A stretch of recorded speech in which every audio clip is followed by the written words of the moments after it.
this recipe in my cookbook. I have a cookbook that I personally put together and made, and I had this in the back of it, and if you can see that.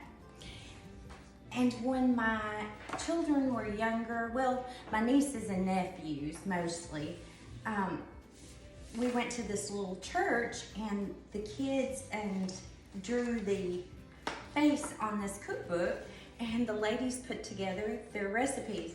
And so I was looking through it this morning, and I come across this cake, and I was like, why have I not made this cake?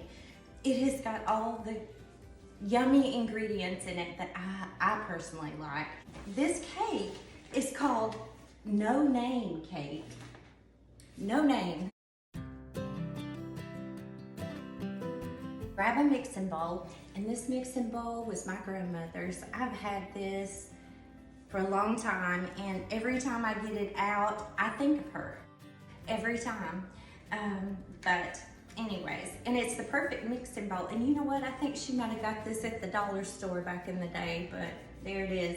Let's go ahead and throw this together. Y'all are not going to believe the ingredients in this. So first of all, you'll need a super moist butter pecan cake mix. This is my favorite. Oh, it's so good. Next, you'll need 1 cup of water, 4 eggs,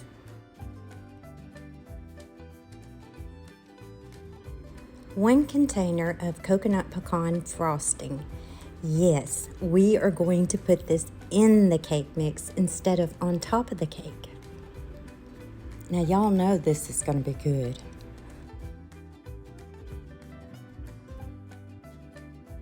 Now we're going to add 3/4 cup of oil. Now I like to use extra virgin olive oil. Studies have shown it has antioxidants in it, so it's anti-inflammatory. It helps your heart and also your memory. And it is recommended to use for baking. Guys, my brownies and my cakes turn out so much more moist when I use olive oil, and you can't taste it in it. I highly recommend using extra virgin olive oil. You want to make sure you get extra virgin olive oil and try to get organic due to the chemicals, but this is so much healthier. Now we're just going to mix this really well. You're going to want to oil your bundt pan, and I used Crisco for that, and we're just going to pour this cake mix right into that bundt pan. And sometimes I put a little bit of flour in that bundt pan too. Now we're going to bake this on 350 degrees for about 50 minutes, and I did leave mine in 50 minutes, and voila, this is such a beautiful bundt cake. Now we're going to flip this over into a plate. I will forewarn you, this is very moist, and my camera kept cutting on and off, and it got catty-wampered there, so I do apologize for that, but I had to share this video anyways. And mine was trying to stick a little. I've never had a cake stick in my bundt pan, but it might be time for a new bundt pan. It's not crumbly. It is so moist. It slices so perfectly.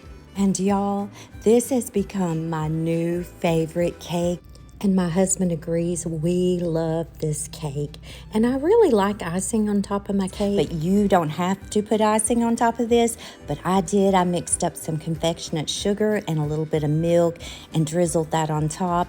And y'all, my husband and I, we have eaten almost all this cake within just a few days. I had so many difficulties with my camera that day that I didn't get back to you to share with y'all how perfect this cake came out and how great it tasted. This no name cake is seriously one of the best cakes I've ever had.